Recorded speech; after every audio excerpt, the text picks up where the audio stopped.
not always an easy question. It should be an easy question. So I'm Daniele Fiandaca. I am founder of Token Man Consulting. Token Man Consulting is an inclusion and diversity consultancy that specializes in engaging senior leaders and men with inclusion and diversity. So we do two things principally. One, we do a lot of inclusive leadership training. So working with senior leadership teams to make sure they have the skills. So empathy, vulnerability, culture intelligence. And secondly, I will work with companies to make sure they have an engaging men's strategy as part of their DEI strategy. So my journey started probably, I don't know whether you've seen that film Sliding Doors.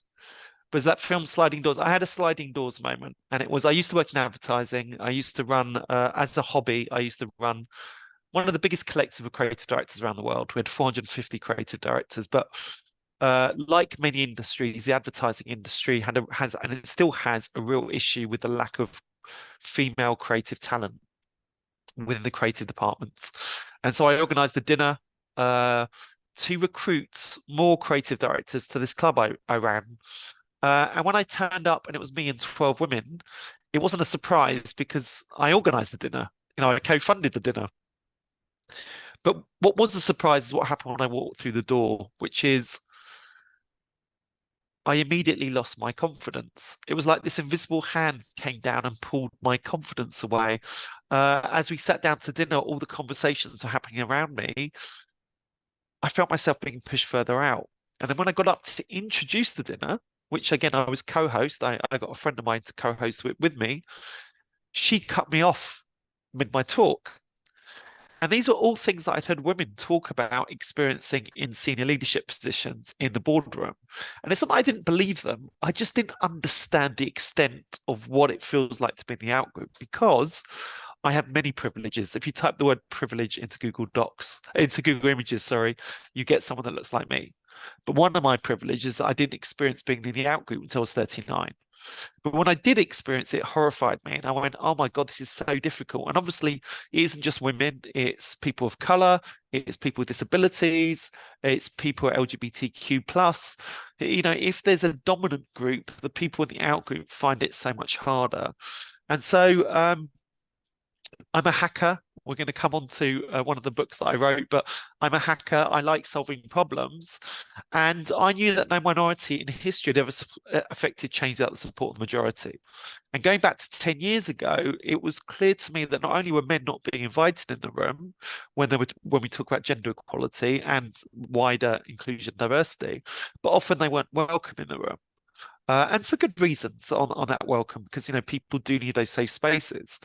But what I realized as a hacker who wants to solve problems is we needed the men to be part of the solution. So I started Token Man 9 years ago, really as a platform to engage men with inclusion diversity and to inspire them to become better allies and agents of change.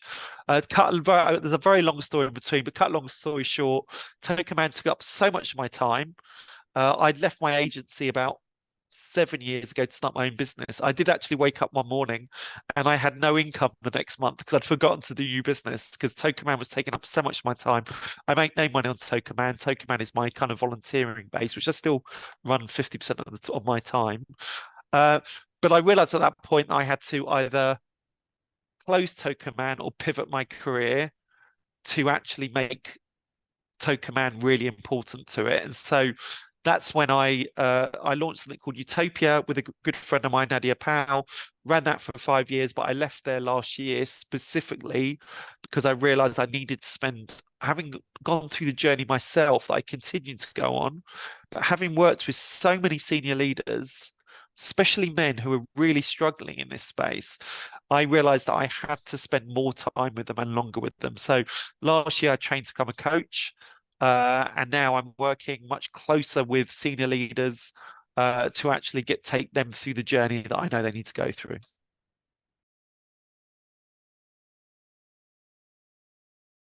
I like to think I've done quite a lot, but I could do more. So I think we probably have to go all the way back to, obviously Token Man as a platform is extremely innovative. No one's really, especially 9 years ago, I don't think anyone really tackled that whole point of getting men engaged and actually getting them involved. I actually ran something called the Great British Diversity Experiment when I was in advertising. So it was the first experiment of its kind that really looked at the benefits. It didn't necessarily go to prove the benefits, but it showed why diversity worked to come up with better ideas, and specifically gave advice on what you need to do to create. And that's actually where I met Nadia Powell. There were 5 of us collaborated on that.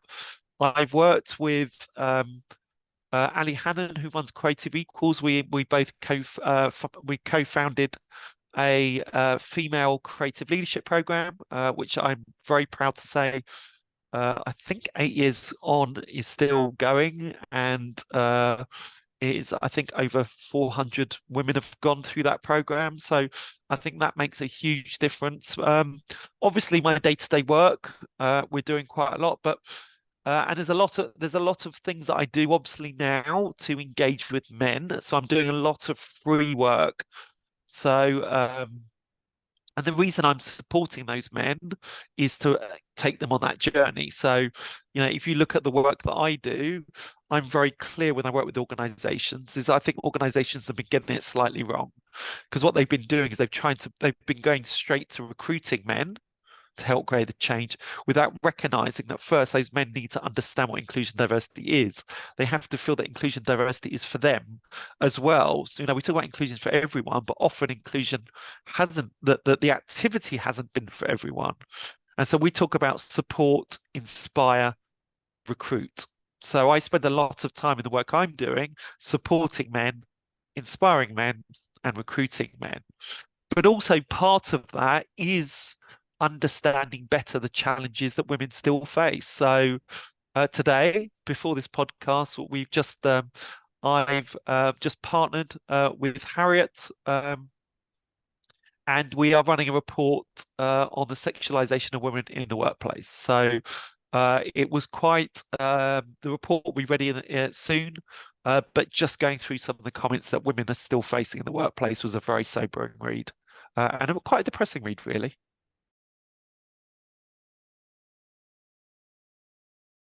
There are 4 superpowers: hacker, maker, teacher, thief. The one that I use all of those superpowers in all the work I do.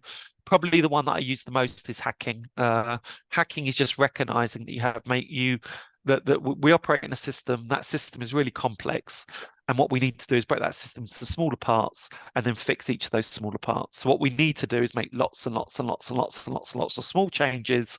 If you can distribute that across your whole organization, get everyone to become hackers, that's how we create culture change.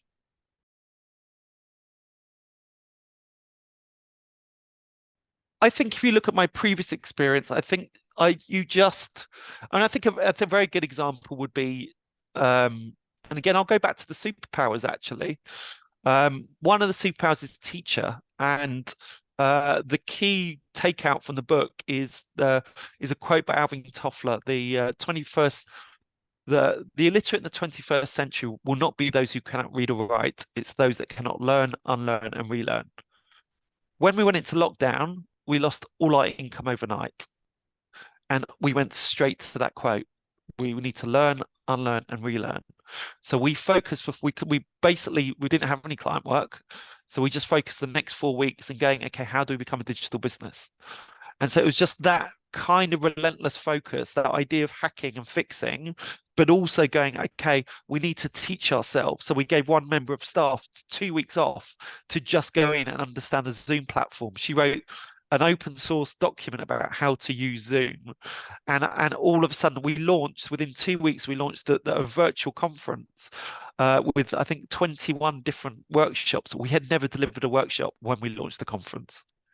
So I think it was that kind of creativity, innovation, and actually getting stuff done that's actually really helped us.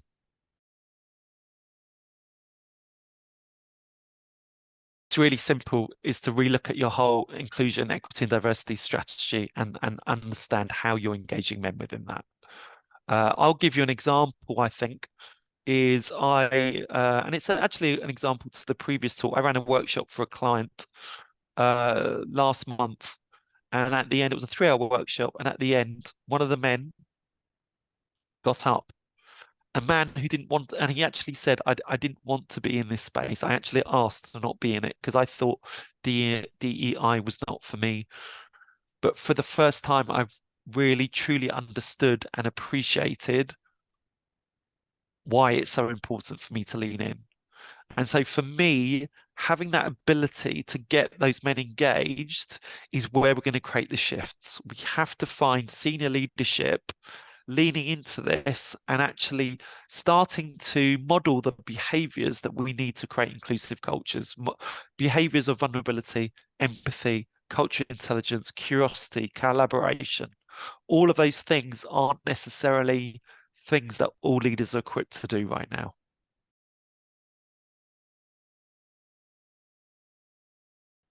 I would just get everyone to read McKinsey's study that they've done now for the third time, which shows that diversity leads to better business. It's there time and time again. If you do not have a diverse business, you are a bad leader. I'm sorry to say it. Diversity leads to better solutions. Don't get me wrong, doesn't mean it's easy to get there. Inclusion is what allows diversity to thrive. So it's not just about getting diversity. What you do need to do is create an inclusive culture. The business case is there. It's been there for years, but unfortunately, that hasn't necessarily led to the change. The work that I do and many other I&D specialists do is our job is actually not just to give them the business case, but actually to connect to their hearts. Because ultimately, it shouldn't, and ultimately, it shouldn't just be about business case. No, this is, I do listening sessions for some of my clients, and I get to report those results back to those senior leadership teams. All of those senior leaders that have been through that will say that's one of the hardest hours they've ever had to face. Because when you hear how exclusion is turning up in businesses across the UK, it is absolutely heartbreaking. And when you realize you're running that business that is leading to that exclusion, you soon start to realize that you have to make change.